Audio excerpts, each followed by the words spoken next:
Bienvenue dans The Big Shift, Laurent. Merci. Ravi de te retrouver au studio, à la maison. Très content, c'est une maison passé. super. Ah, c'est gentil, c'est sympa. C'est Noël dans 3 jours au moment de la sortie de cet épisode et pour ça, on a un gros cadeau pour vous, les auditeurs. On va parler de compta.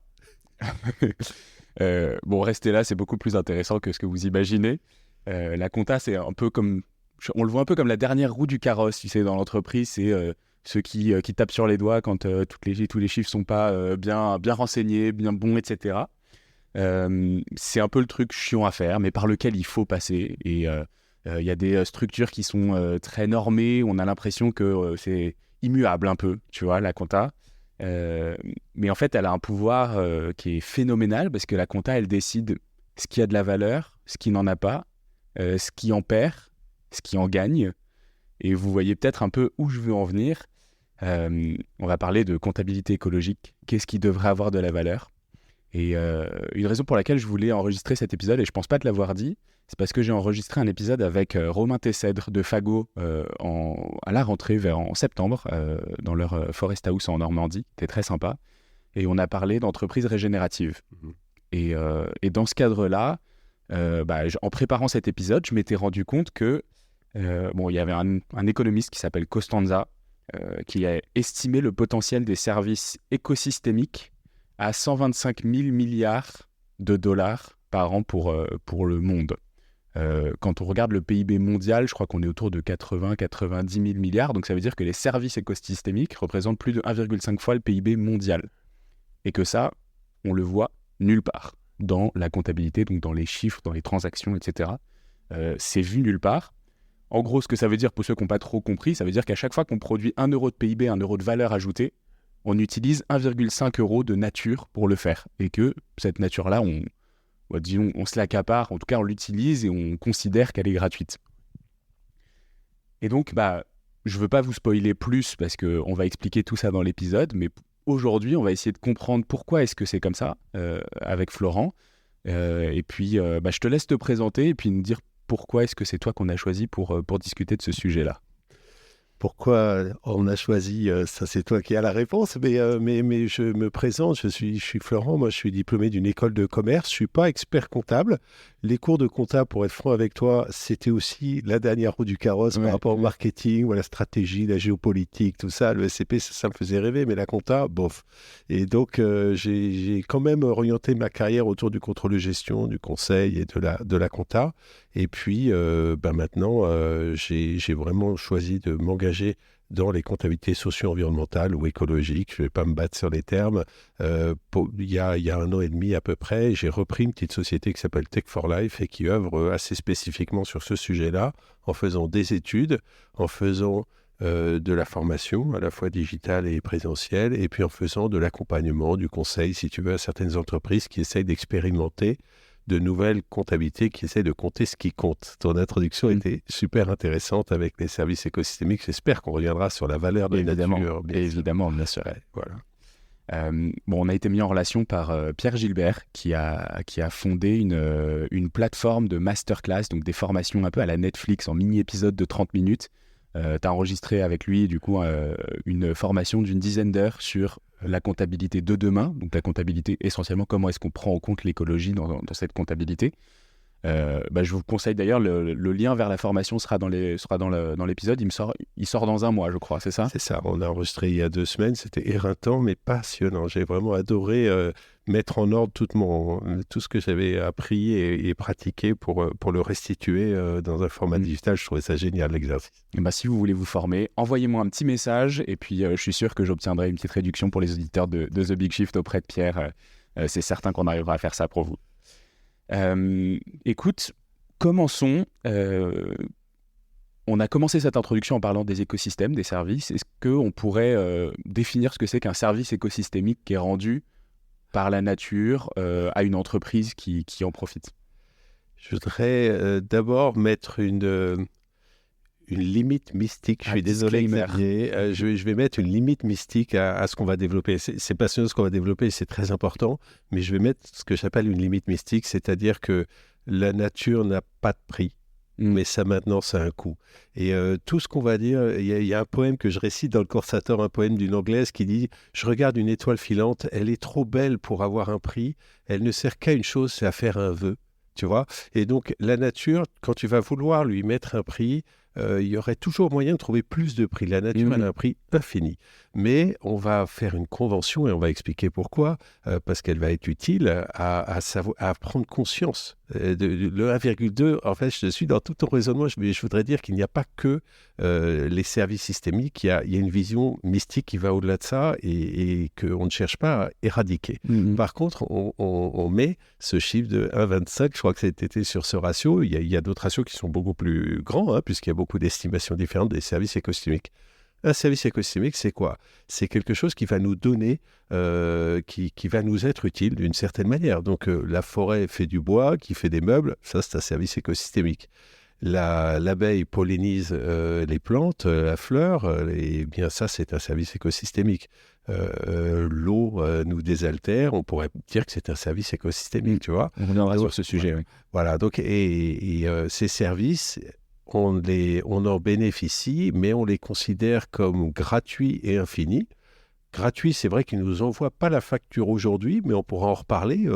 La nature, de temps en temps, elle te renvoie la facture après, si tu veux, tu vois, quand tu la maltraites vraiment d'une certaine manière. Voilà, quand il n'est plus là, le service, là, tu commences à te rendre compte de ce que tu as perdu. Là, maintenant, la nature n'a pas de prix, mais sa maintenance a un coût. Et si tu ne t'occupes pas de le maintenir en état, tu vas payer en fin de compte. Donc, tu vois, et puis... elle est comme un actionnaire, en fait. On va arriver là-dessus, mais comme un actionnaire, tu as prêté de l'argent et finalement, ta compta, elle sert à savoir combien va falloir que tu le rendes au bout du compte. C'est ça, la compta, depuis 5 siècles.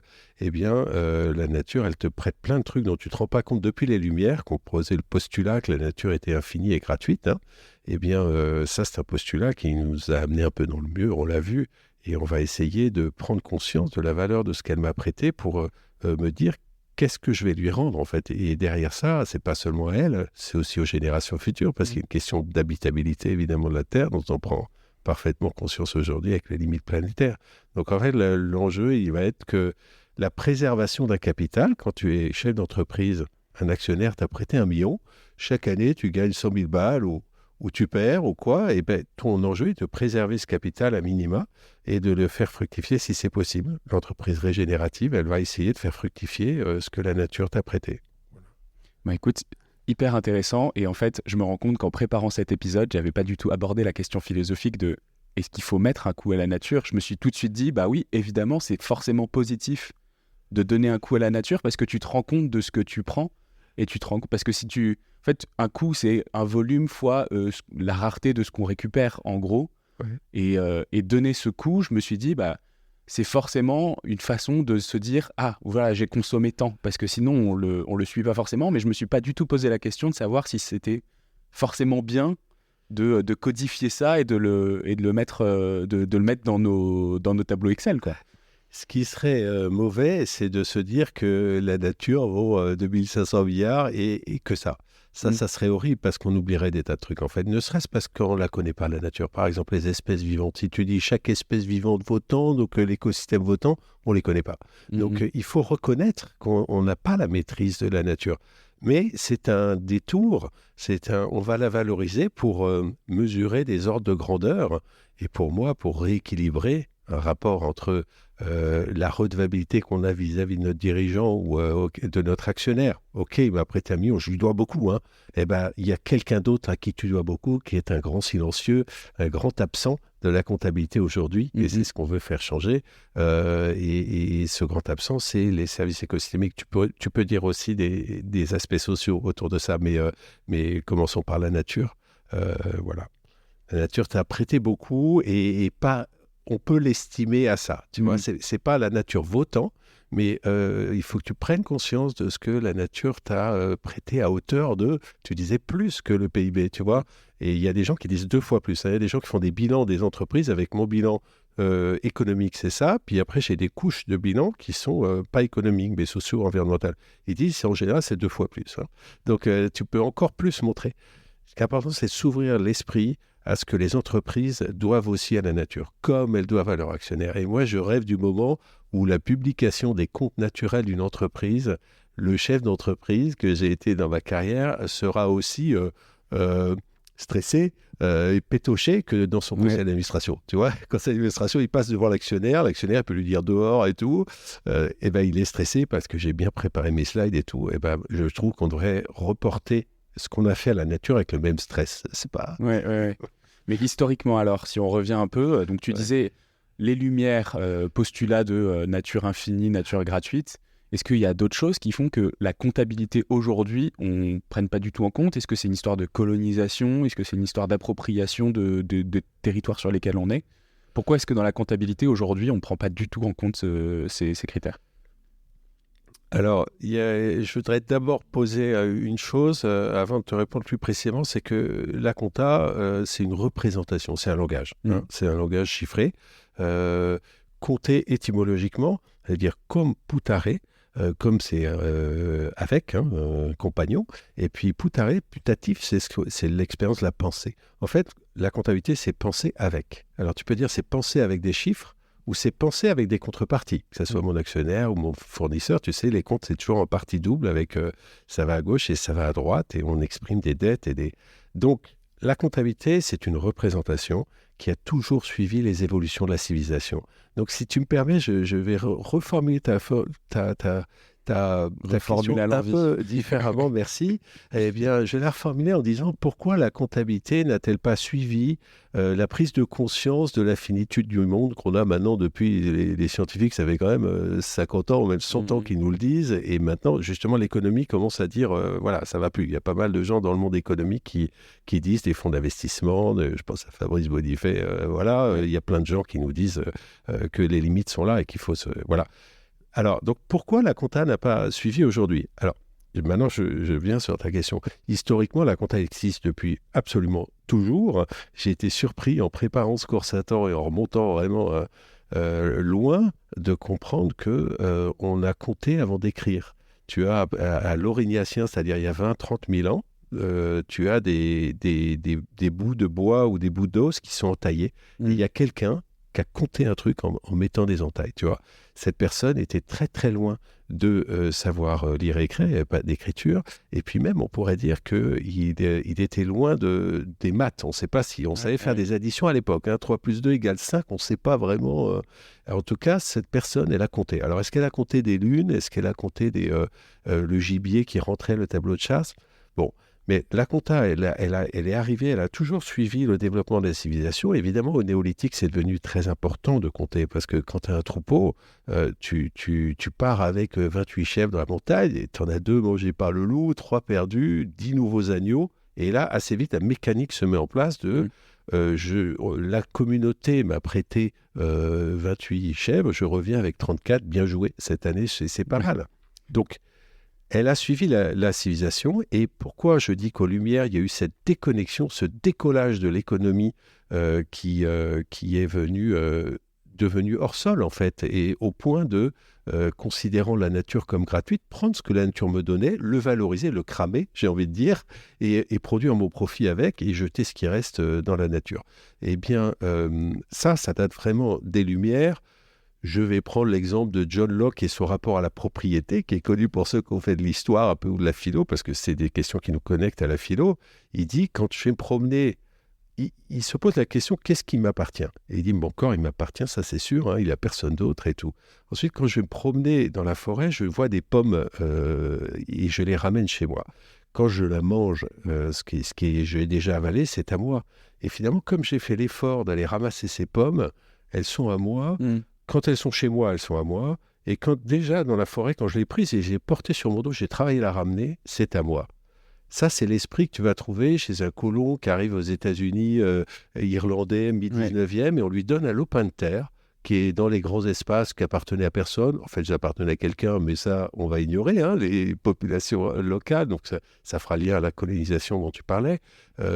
On dit, c'est une terre annulieuse, c'est une terre qui appartient à personne. Je te la donne, et par la valorisation, par ton travail, tu vas obtenir la propriété de ce bien. Tu arrives dans un endroit, l'Irlande, où on t'a spolié de tes biens, on t'a forcé à faire des cultures qui ne marchaient pas, on a exporté ce qui faisait la famine chez toi, les productions. Et bien là, moi, je te dis que si tu travailles ce champ, il va être à toi et je te le garantis. C'est l'exploitation qui fait la propriété. C'est ça, exactement.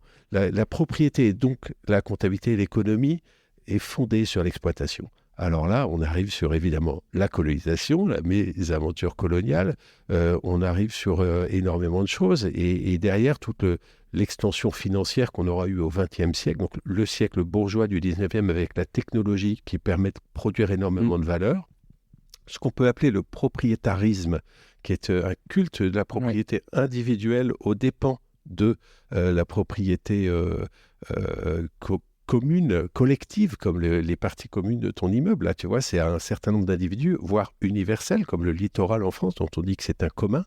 En fait, le propriétarisme, il est monté au 19e, et je monte des textes dans mon Coursator qui sont incroyablement violents, en disant « ce qui est à moi, j'en fais ce que je veux, et que personne vienne m'embêter ». C'est vraiment... Aujourd'hui, c'est quand même un discours récurrent de la liberté. Quand on dit écologie, quand on parle d'écologie, les premières réponses, c'est « non, je fais ce que je veux de ma vie ». Et je pense que le discours de liberté est de plus en plus prégnant. Ouais. Et alors qu'aujourd'hui, on se rend bien compte tous de ce qu'il y a des concessions à faire sur notre liberté, c'est une évidence. Mais à mon avis, et j'ai pu valider ce point-là avec plusieurs personnes, bien renseignées sur ce sujet-là, le propriétarisme a culminé à la fin du 19e et au tournant du 19e, 20e siècle.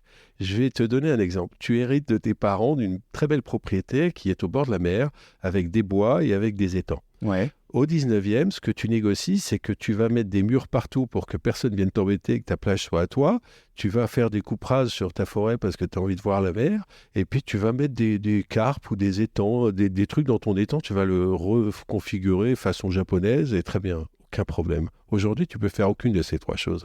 Donc, en fait, la dimension commune de la propriété a regagné au XXe siècle. Je suis en droit, là, je ne suis pas en économie. Elle a regagné sur la propriété exclusivement individuelle. Eh ben, ce que je crois aujourd'hui nécessaire, c'est qu'on revisite également, d'un point de vue économique, la responsabilité collective de ce que je possède, mon capital. J'en fais ce que je veux. Moi, entreprise, mon activité économique, j'en fais ce que je veux pour mon actionnaire, certes, mais il y a des enjeux collectifs de biens communs qu'il te faut intégrer dans la gestion de ton entreprise. Mais tu vois, sur le propriétarisme et sur le premier qui exploite et le premier qui peut s'approprier les ressources, il y a un exemple que j'ai sorti, je pense, 2 ou 3 fois dans ce podcast, mais c'est début 2023, Coca-Cola qui se faisait attaquer pour utiliser l'eau de la nappe phréatique de Grigny, je crois, ou un truc comme ça. Et la mairie qui disait, à partir de maintenant, Coca-Cola, vous ne pouvez plus utiliser cette eau parce que c'est un bien commun. Ils pompaient, je crois, 800 000 mètres cubes par an depuis les années 90 sans rien payer, parce que du coup, c'est eux qui avaient installé le mécanisme de pompage. Donc on est exactement là-dedans, mais pour ces entreprises-là, qu'est-ce que ça changerait du coup de compter différemment ? Comment est-ce qu'on ferait du coup là-dessus ? Eh ben, ça changerait très, très fondamentalement là. Un business extractiviste comme ça, il faudrait qu'il chiffre le fait qu'il va pomper dans un capital naturel qui est partagé, et donc il faudrait qu'il chiffre une dette quand il va pomper parce qu'on a besoin de boire. Alors boire du coca, c'est pas nécessaire, mais ça c'est un autre débat. Mais il pomperait. Et il essaierait d'estimer, alors ça dépend des méthodes comptables, il y a plusieurs comptabilités, plusieurs méthodes, plusieurs en France, on va certainement pas pouvoir rentrer trop dans le détail aujourd'hui, mais il y a des méthodes qui se fondent, comme la méthode CARE, qui est peut-être la plus connue en France, qui a fait l'objet du plus gros effort de recherche et d'expérimentation.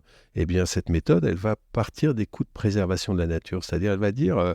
si jamais je devais rétablir l'écosystème en bonne santé, la santé écologique, qu'est-ce qu'il faudrait que je fasse ? Eh ben, si tu me dis que tu as pompé 3/4 de la nappe, il faudrait que tu te préoccupes de la re-remplir en fait. C'est tout, c'est tout. Si tu bétonnes un pré où il y a des vers de terre et des semences dormantes, eh bien, tu as bétonné ça, il faut que tu remettes en état. De même que les mines, à la fin de leur exploitation d'une concession minière, Jared Diamond montre bien ça dans le Montana, très tôt, dès les années 70, mais je parlais avec quelqu'un du ciment qui fait des mines d'argile et des extractions d'argile et de calcaire, c'est pareil en France, tu remets les choses dans l'état où tu as trouvé. C'est normal. Et dans le cas de Coca-Cola, du coup, comment on fait ils auraient des coûts à prendre sur leur profit. Parce que comme tu l'as dit, ce qu'ils ont négocié, c'est une concession où moi j'installe toute ma machine, ça va me coûter très cher pour pomper, parce que vous, la mairie, vous n'y arriverez jamais. Moi, je connais ça. Donc voilà, et puis je vais vendre mon coca, et donc voilà mon profit. Et bien, sur ce profit-là, demain, il faudrait dire, hop, il y a une partie que je vais prendre pour remettre en état. Mais ça rend pas de l'eau, du coup. Enfin, c'est compliqué. Alors, ça en fait, c'est comme de la compensation. Dans un certain nombre de cas, c'est difficile pas de tout à fait. Je peux pas te exactement ce que je peux pas te dire ce que ferait Coca-Cola pour remettre l'écosystème en bonne santé. Je peux pas te le dire. Évidemment, il y a des principes de compensation super choquants. Hein. S'il achète un produit bidon au Groenland pour dire, voyez, c'est bon, vous inquiétez plus, c'est sous contrôle, évidemment que c'est choquant. Mais justement, la comptabilité, c'est la transparence. Et donc, moi, ce que je te dis, c'est que j'appelle de mes voeux le jour où Total va publier des comptes en disant je fais plus 3 millions financiers parce que voilà, mes coûts de machine, ça c'est public. Du point de vue de la nature, je fais moins d'10 millions, mais bonne nouvelle, j'ai quand même pris 1 million de mes 3 millions pour le mettre de côté parce que je pense qu'il va me permettre de rétablir au moins à moitié, admettons, si ça, j'invente, je rétablis la moitié du dommage que je crée en prenant un tiers de mes profits, je dis n'importe quoi, et voilà comment je vais utiliser ça. Après, on va regarder la manière dont, année après année, Total va rembourser sa dette écologique. Est-ce qu'il aura fait effectivement ça? Et ça se verra. Donc en fait, tu auras 3 comptes de résultats. Tu auras un compte qui est le financier, un autre qui est l'économique, qui est l'écologique, pardon, qu'est-ce que je fais de ce que j'ai reçu de la nature, et le financier, c'est qu'est-ce que je fais de ce que j'ai reçu de mon actionnaire, et le social, qu'est-ce que je fais de ce que j'ai reçu de la société, tu vois. Et ces 3 comptes, ils sont pas compensables. Tu peux pas dire, je bousille la nature, mais c'est pas grave parce que je fais du profit. Ça n'a aucun sens. Et ça, si on sort ces comptes-là, personne ne voudra faire ça. C'est pas possible, si tu veux. Et ce que ça permettra d'éviter, c'est une boîte qui fait 3 millions de profits, 10 millions de pertes écologiques, qui investit 15 000 balles dans une forêt au Gabon et qui te dit sur son site web en énorme, regardez, je suis régénérateur de forêt au Gabon. Parce que 15 000 moins 10 millions, c'est juste ridicule, quoi. Et ben, ce qu'on veut faire en compta, c'est avec des chiffres fiables, parce que la compta, c'est fiable. Quand Total publie ses chiffres, tout le monde râle, mais personne ne râle sur le chiffre d'affaires de Total ou le montant de produits intermédiaires de schiste bitumineux en stock chez Total. Personne ne râle, parce que si le chiffre était faux, ils iraient en prison. De toute façon. Donc, c'est connecté à la loi. Donc, aujourd'hui, on n'est pas mûr pour le faire parce qu'on fait des recherches et il y a des gens qui cherchent à chiffrer ces services écosystémiques. Le pari, il est de dire que, comme la compta a réussi à chiffrer des trucs incroyablement difficiles, tu regardes la supply chain des semi-conducteurs qu'il y a dans ton matériel électronique là, c'est incroyable comme elle est intégrée au niveau mondial. Est-ce qu'on connaît les niveaux de stock, les variations et tout? Le prix de revient, c'est magnifique, ça s'est fait pendant des années. Au début, ils étaient faux, il s'est affiné. Aujourd'hui, c'est une belle mécanique. Eh ben, on veut construire une mécanique comme ça. On en a pour des années, mais c'est ce qu'on veut faire, voilà. Ok, super intéressant. Effectivement, ça a l'air très, très systémique parce que c'est au niveau de l'entreprise, au niveau de la loi. Il faudrait des commissaires aux comptes écologiques. Exactement. Il faudrait que chaque entreprise soit en mesure d'être transparente de la même façon que sur ses comptes financiers. Il faudrait que, déjà, on sache effectivement comment faire pour pour avoir la valeur réelle de l'impact. Donc en fait, j'ai l'impression que c'est presque une sorte de bilan environnemental, mais comme si on prenait un bilan carbone aujourd'hui, qu'on l'ouvrait, qu'on le faisait devenir beaucoup plus important, et qu'on essayait vraiment d'avoir tous les critères d'impact possibles, et qu'en plus on les chiffrait et on donnait leur valeur économique dessus. Absolument. Et pour toutes les entreprises, que ce soit dans l'industrie, dans les services. Donc c'est mondial et systémique et monumental. Absolument, c'est monumental, c'est mondial. On a préparé une tribune là qui va sortir dans la presse prochainement et on appelle de nos voeux quelque chose de mondial. Aujourd'hui, c'est pas le cas du tout. Aujourd'hui, l'Europe est très avancée dans ce qu'on appelle le reporting extra-financier. C'est pas de la compta, c'est juste des déclarations, mais c'est déjà énorme et ça va être un énorme chantier que les grandes entreprises européennes et même extraterritoriales, l'Europe commence à faire de l'extraterritorialité, soient contraintes de dire déjà ce qu'elles font comme impact. Et en matérialité forte, double matérialité, c'est une matérialité d'impact. Je dois dire tout ce qui touche la nature, pas seulement ce qui va toucher la valeur de ma boîte. Donc c'est quand même vachement important cette avance. Et puis derrière, il y a une vision américaine, on les oppose parfois, elles vont toutes les deux dans le bon sens, mais il y en a une qui va plus loin que l'autre. Mais donc on va effectivement vers un changement de fond, mais sur lequel je pense que l'Europe peut jouer un rôle pionnier comme elle a joué sur plein de sujets. comme par exemple la protection des données personnelles. Tu étais peut-être encore au berceau au début des années 2000, mais moi, je peux te dire... Ça va, tu étais déjà adulte. Et ben, je ne sais pas si tu te souviens du moment où on a dit, mais c'est génial ce Gmail et tout le monde était trop content. Et puis, il y a des gens qui nous ont mis une règle hyper contraignante en disant, attendez, il y a un deal, vous ne vous rendez pas compte, c'est qu'on utilise vos données. Il faut que vous soyez... Je vous force à être conscient de ça. Le monde entier a rigolé de l'Europe en disant, moi j'habitais en Chine à cette époque-là, ils font n'importe quoi, ils se mettent de la contrainte, ils se mettent des bâtons dans les roues. Aujourd'hui, il y a 100 pays, plus de 100 pays qui ont des règles de protection de données directement inspirées de l'Europe. Donc on a montré qu'il y avait un enjeu civique qu'il fallait mettre dans la loi et au début tout le monde a rigolé et on a gagné cette bataille, tu vois. On est des formalistes en Europe, nous on vote des lois sur ces sujets-là, sur les sujets sociaux environnementaux. Je sais que tu es Mr. Glucksmann dans le exact. Voilà. Donc il y a une culture de la responsabilité sociale et environnementale en Europe sur laquelle on a à tracer pour que ce changement systémique advienne. Mais il y a des moyens. Il y a des moyens de se protéger du moment où nous, on aura cette contrainte et pas les autres. Par exemple, la taxe carbone aux frontières. Tu sais que pendant longtemps, l'Europe a exporté des industries polluantes. Aujourd'hui, il y a une texte qui a été votée. Si tu prends un panneau solaire chinois qui a une trace écologique bien pire que celle d'un Norvégien, je dis n'importe quoi, eh bien, tu vas payer cette trace à l'entrée, à l'importation. Donc, en fait, on a trouvé... Au début, on a fait un système horrible où il y a plein d'industries qui est partie pour aller chercher plus polluant mais moins cher ailleurs. Et ben, aujourd'hui, on va corriger ça. Donc, pour moi, c'est un mouvement long terme, systémique, comme tu l'as dit très justement, et qu'il faut faire advenir rapidement. Au-delà de la CSRD. La CSRD, c'est une loi votée à l'été dernier de reporting. Moi, je regarde derrière, quand on ne fera pas seulement du reporting, rendre compte, on prendra en compte et on tiendra compte. C'est-à-dire qu'on changera la manière de faire. Si Coca-Cola faisait les comptes dont on parlait tout à l'heure, il y a fort à parier qu'il essaierait de minimiser le maximum l'impact sur la nappe, puisqu'il va payer sa remise en état d'ailleurs. Donc il essaierait, si tu veux. Et donc ça, c'est de l'opérationnel, c'est le modèle d'affaires qui est connecté à la compta et qui, si tu changes la compta, c'est en boucle. Ouais. Tu peux avoir une décision stratégique que tu vas mesurer en compta. J'ai dit que je baissais ma trace carbone de mes produits de 50%, j'en suis où? Donc ça, une compta pourra répondre. Et puis inversement, la compta va renseigner sur des choses qui vont impliquer et qui vont encourager le changement du modèle d'affaires. Voilà. Alors ça, en fait, cette compta écologique, elle pourra réconcilier d'une certaine manière ou créer un langage commun entre les gens de la RSE dans les entreprises et les gens de la direction financière qui aujourd'hui sont sur des planètes différentes. Je vois. Tous les jours... la RSE qui fait de son mieux, mais voilà, et puis la DAF qui ne comprend pas, et ça bloque. Alors le dirigeant, le DG, il est perdu là-dedans, le directeur général, parce que s'il écoute la RSE et qu'il met tout ce que lui dit la RSE sur son site web et dans ses déclarations CSRD, qu'est-ce qu'il risque? Il risque des procès dans 2 ans, parce qu'il aura fait faire une étude de conseil, il n'aura pas trop compris les conclusions, il met ça sur son site web, il dit « moi, je régénère la nature à hauteur de temps ». Bon, eh bien... S'il fait ça, il prend un risque énorme. Ouais. S'il écoute son DAF, le DAF lui dit moi, je ne vois pas la valeur de ce truc, c'est pas mesurable, c'est pas fact-checké, il y a 0, tu mets rien. S'il dit rien, c'est quand même dommage qu'il ne sache pas dire à des gens qui pourraient embaucher ce qu'il a fait pour la nature, ses projets RSE, si tu veux. Donc le pont entre RSE et direction financière, il faut absolument le poser pour que les entreprises soient pilotées d'une manière fiable et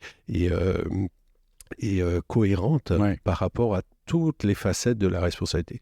Ce qu'on dit souvent, c'est que la compta socio-environnementale, c'est de passer de la shareholder economy, le capitalisme actionnarial uniquement, c'est Friedman, les années 80, vraiment, et c'est de passer de ça au stakeholder economy, et toute la recherche en théorie des organisations, elle montre qu'aujourd'hui, une organisation doit prendre ses parties prenantes, tu vois.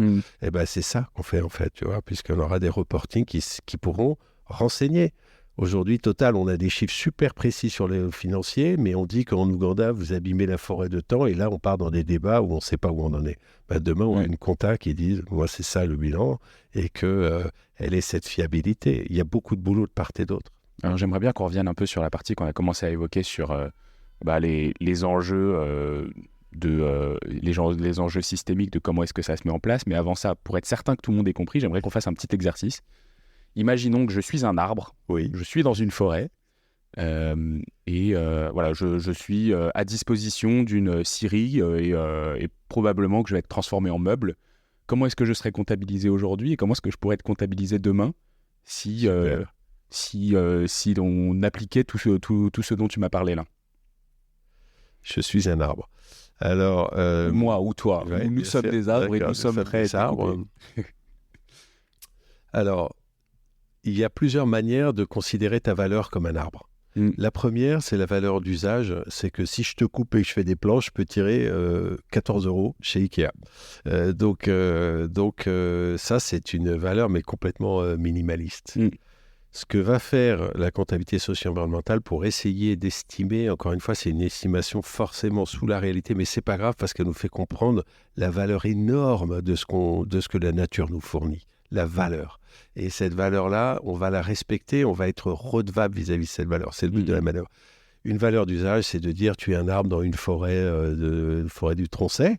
Eh bien, il y a des gens qui se promènent dans cette forêt. Eh bien, ces gens, comment ils valorisent le fait d'avoir vu cet arbre? Ça, c'est de la valeur. Et donc, tu vas faire des sondages et tu vas faire des moyennes. Par exemple, au Canada, ils ont beaucoup avancé là-dessus. Dans une ville où il y a un bois à côté, ils vont demander aux gens, tu peux penser au bois de Boulogne à Paris ou au bois de Vincennes, tu vas demander aux Parisiens, votre promenade, imaginez, demain, je vous enlève le bois de Boulogne, vous seriez prêt à payer combien ou deviens payant? Alors, c'est dur de poser la question parce que c'est horrible. Mais imaginons que vous n'ayez plus de bois de Boulogne, combien vous seriez prêt à payer pour qu'il revienne? Moi, je mets 25 € pour me promener le dimanche là-bas. Ou bien plus ou moins, et tu fais des moyennes avec des méthodes statistiques et tu en estimes à peu près que pour les Parisiens, la valeur récréative du bois de Boulogne, donc des arbres qu'il compose, c'est beaucoup plus que les 12 € si tu veux. Donc, tu en ajoutes une couche.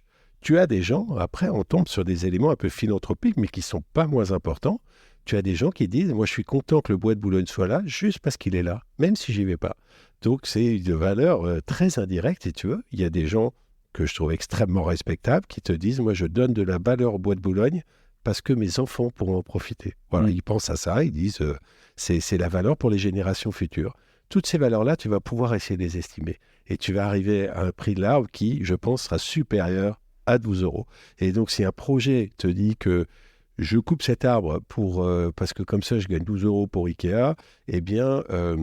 ou pour accélérer de 12 minutes le trajet pour aller de Castres à Toulouse. C'est ça, voilà, exactement. S'ils ont ceux qui fâchent. Exactement, voilà, voilà. Eh bien, si tu dis ça, il va falloir montrer que la valeur de ton projet ou que ton projet va essayer de compenser pour beaucoup plus. Ces platanes, ils sont magnifiques. Moi, je suis ému quand je me promène en province, c'est des belles rangées d'arbres. Qu'est-ce que c'est beau! C'est vraiment...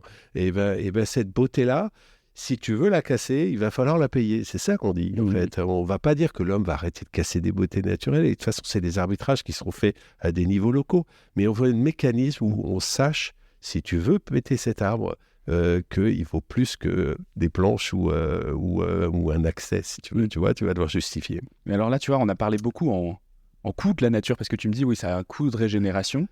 Mais tu vois, j'ai bien préparé cet épisode. Il y a un rapport de Delannoy de novembre 2016, donc pour Ségolène Royal en 2016, pour la ministre de la Transition écologique. Je vais le lire parce que sinon je m'en souviendrai pas. Mais en gros, qui explique que la biodiversité contribue à l'économie française via les dépenses directes et indirectes liées aux actions de protection. Et en gros, ils ont évalué, parce que du coup, je me suis dit, autant essayer d'aller dans les chiffres économiques pour essayer de mettre une valeur là-dessus. La création ou les activités de protection de la biodiversité participent à la création ou au maintien de 35 000 emplois, contribuent au PIB national à hauteur de 2,5 milliards d'euros. Là, on parle de la France. L'effet multiplicateur de la dépense liée à la biodiversité est significatif. Chaque euro dépensé pour sa protection génère 2,64 € de production et 1,31 € de valeur ajoutée. Et donc, en fait, ce que ça dit, c'est que là, on parle beaucoup en fait, on oppose un peu le profit que tu peux faire et la destruction de la nature et que du coup, il faut soustraire l'un à l'autre dans ta compta générale. Mais en fait, là aussi, ce qu'on dit, c'est que faire ces dépenses de protection de nature, ça amène un PIB supplémentaire. Donc, il y a une valeur économique supplémentaire. Ça, on n'en a pas encore trop parlé. Absolument. Comment est-ce que ça s'intègre du coup? Alors, je suis totalement convaincu par les 5 lignes que tu viens de lire. Je ne suis pas capable de les commenter en disant s'il y a plus, s'il y a moins sur les chiffres qui sont macroéconomiques. Mais je vais te prendre un cas micro que je connais. Je n'aurai pas forcément de chiffres parce que j'ai des gens que j'aide à avancer et que j'accompagne sur cette démarche-là. Mais je vais quand même te dire, illustrer ça au niveau d'une entreprise. Voilà. C'est une entreprise qui s'appelle Fleurs d'ici et qui fait des fleurs locales, en fait, dans l'ouest de la France et enfin un peu partout, mais dans une couverture nationale. Quand tu fais des fleurs locales, tu évites d'acheter les roses qu'il y a en dessous chez le fleuriste, là, en février, qui viennent en fait du Kenya, qui sont produites dans des conditions épouvantables sanitaires pour les gens là-bas, qui sont cueillis 10 jours avant que tu les aies et qui arrivent bourrés de produits qui sont interdits en Europe, que tu peux voir si tu fais analyser en labo ton bouquet, et surtout qui ont participé à la destruction de 90% des emplois de l'horticulture en France depuis les années 70. D'accord ? Je suis plus vieux que toi. Quand j'étais petit, j'avais des serres souvent dans les bourgs quand tu les quittais en province. Aujourd'hui, tu vois quasiment plus. Il y a encore dans le Var, il y a très peu d'horticulture en France. Ce sont les Hollandais qui ont, par une performance redoutable économique, mais alors écologiquement, c'est autre chose, qui ont trusté complètement ça. Quand tu cherches à revitaliser le tissu par cet usage des fleurs locales, comme les fruits locaux et les produits locaux, eh bien, tu vas peut-être dégrader la qualité standard de la rose de la Saint-Valentin. Ta belle-mère n'aura pas le même bouquet, mais tu vas diminuer un impact carbone énorme. Un bouquet de 25 roses, c'est un Paris-Londres en avion. D'accord ? Quand tu achètes au pire, quand tu achètes en février un bouquet de 25 roses, c'est comme si tu allais à Londres en avion. Ça, les gens ne le savent pas. Ok, non, pas du tout. Ouais. Pas du tout. Tu vois, alors, les passionnés de fleurs. Je savais qu'il fallait éviter les grandes chaînes fleuristes. Les grandes chaînes, ça vient du Kenya. C'est allumé jour et nuit. Elle n'a pas de jour et de nuit, ta rose, là, mais elle a bien poussé. Elle est bien standard, comme il faut. Mais donc, surtout, ce que je veux venir, c'est les bénéfices, si tu veux. Qu'est-ce que je fais quand je fais ça ? Je vais aider les gens qui vont s'installer en néo-ruraux, tu vois, faire de la polyculture, élevage, des coopératives de fermiers qui font à la fois, tu connais tous ces mouvements. Je vais les aider parce qu'ils vont faire 200 mètres carrés de pivoine. C'est pas énorme, enfin, ça va aider dans leur. Et puis au moment de la pivoine, ils vont aller vendre ça en local, tu vois. Et c'est justement cette société s'occupe de toute la chaîne logistique. Et donc, je vais recréer des emplois et je vais recréer une filière, en fait, qui a disparu, qui a été massacrée par la globalisation, je sors ce mot-là, qui est une recherche d'efficience à n'importe quel coût écologique, et ce qu'ont mené nos amis hollandais. J'aime bien la Hollande, mais leur business, les impacts environnementaux de leur business de la fleur, celui-là, je l'aime pas. Voilà. Ok, très clair. On parlait du coup de la complexité de mettre... parce que je reviens du coup à ce que j'avais dit, de ce dont on allait parler. On parlait de la complexité du systémisme de la transformation. C'est d'abord une question de standard, la comptabilité aujourd'hui. C'est quoi la difficulté de faire adopter des nouveaux standards ? Donc on a deux types de comptabilité. Il y a la comptabilité américaine, la comptabilité européenne. En gros, j'ai l'impression, dans les standards. Comment est-ce que c'est possible dans les... allez, disons, on a beaucoup de deadline à 2030 sur la partie climat, sur la partie biodiversité, sur les limites planétaires. Est-ce qu'en 2030, on pourrait voir des nouvelles standardisations qui sont mises en application dans les entreprises, ou est-ce que c'est encore un peu trop tôt ? Je commence par un oui teinté d'optimisme et d'espoir, les deux. Maintenant, je développe. Ta question, elle est super intéressante. Je voudrais d'abord dire que c'est pas tellement la France qui décide de ces normes comptables, c'est l'Europe aujourd'hui. Donc, il y a un organisme qui s'appelle l'EFRAG, qui travaille déjà beaucoup avec Patrick de Cambourg, travaille déjà beaucoup sur les questions de reporting extra-financier, mais je crois avoir montré la manière dont la compta, ça va aller plus profondément, en lien plus étroit, plus de levier sur le modèle d'affaires. Donc, l'Europe, nous préparons un plaidoyer qu'on va essayer de porter au Parlement européen prochainement. L'Europe sera l'instance qui va décider de nouvelles normes comptables applicables aux entreprises françaises. D'accord ? Même s'il y a en France, évidemment, l'ANC, l'autorité des normes comptables. Voilà. Tu as parlé d'une différence entre France et États-Unis. Si tu faisais référence par là à la comptabilité en coût historique, ou en coût de fair value, de valeur actuelle. Bon, je n'avais pas ces connaissances-là. Il y a un vieux débat, mais qui est un petit peu quand même passé aujourd'hui. On va dire que la comptabilité continentale européenne en coût historique a globalement perdu une bataille vis-à-vis d'une comptabilité qu'on peut appeler anglo-saxonne en valeur actuelle. Là, je pense qu'on rentre trop dans de l'expertise, mais c'est des sujets passionnants. Hein. Mais je vais juste résumer par une phrase très importante. Pendant longtemps, on a considéré que la valeur d'une entreprise, c'est que je prenais toutes ces transactions passées et ça me disait, voilà, ça me dit, est-ce que ça vaut l'entreprise puisqu'ils l'ont déjà fait.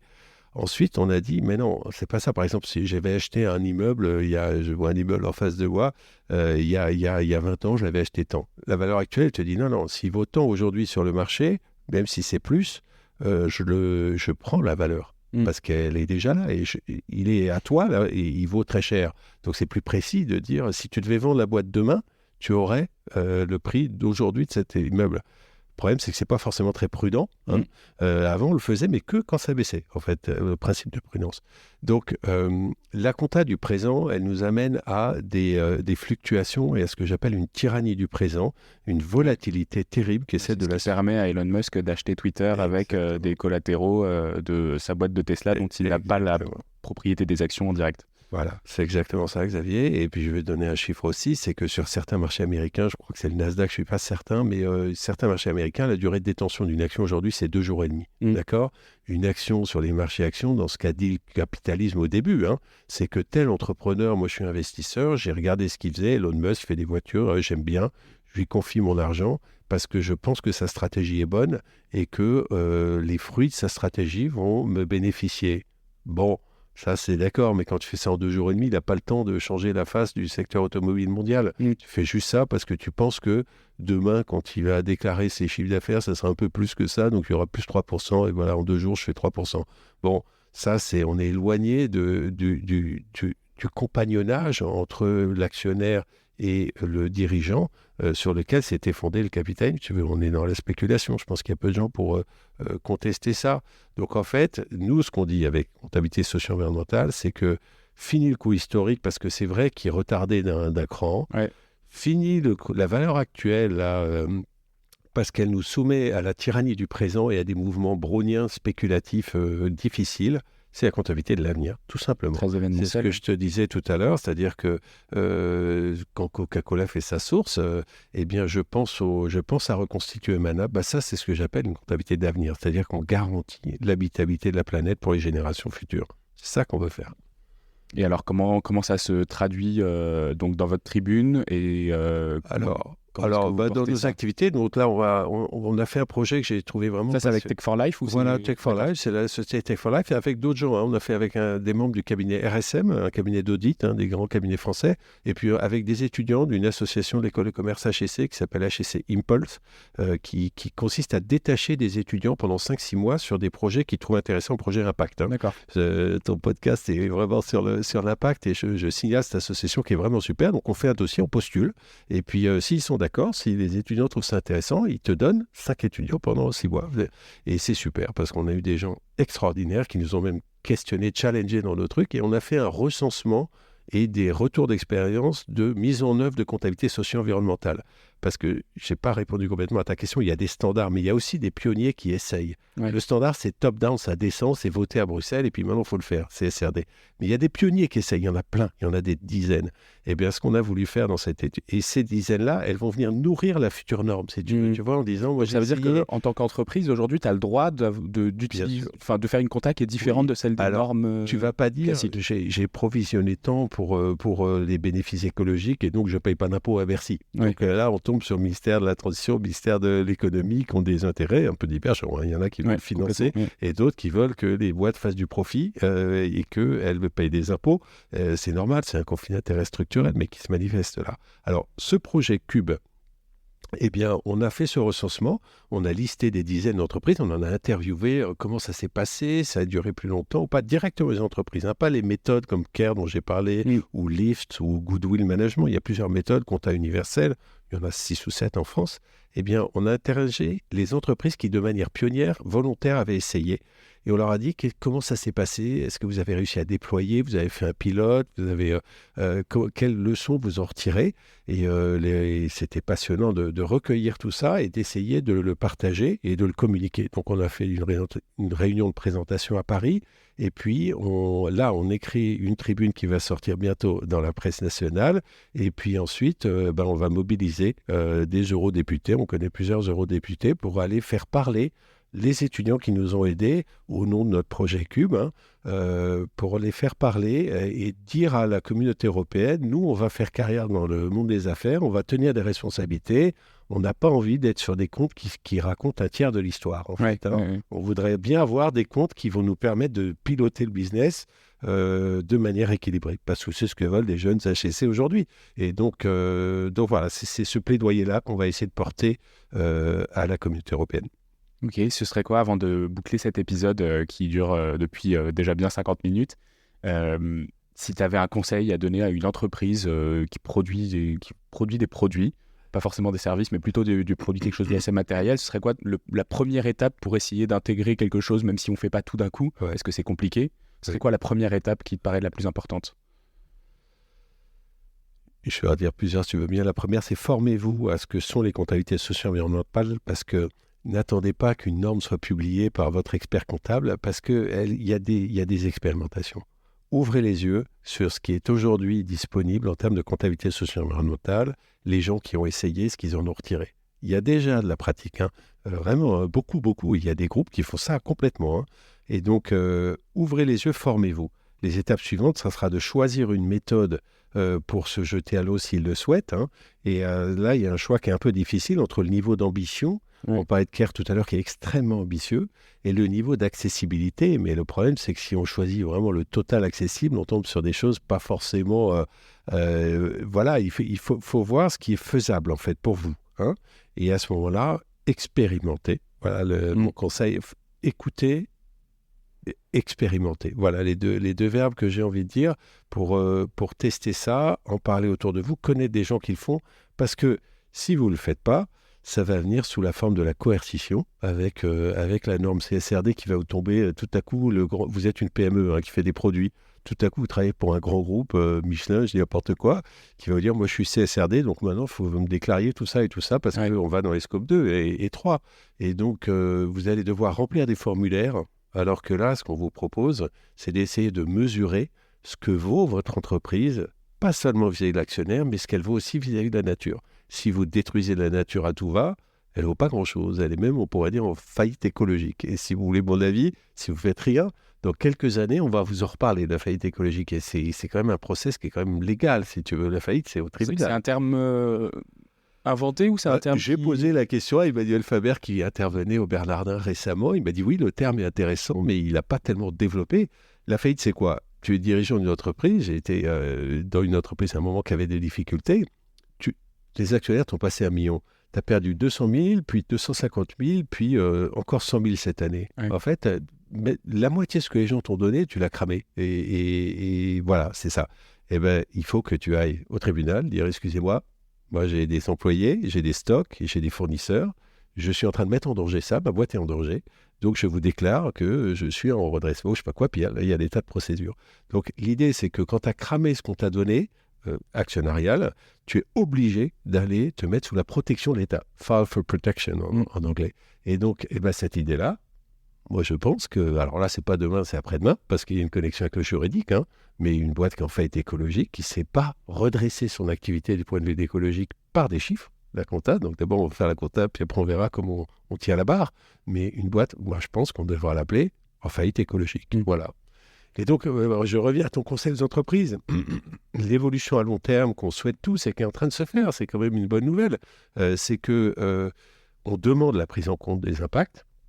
On les calcule avec une précision mauvaise aujourd'hui, mais ce n'est pas une raison pour dire je ne le fais pas, parce qu'on va avancer vers une précision accrue, comme la compta a avancé depuis 300 ans.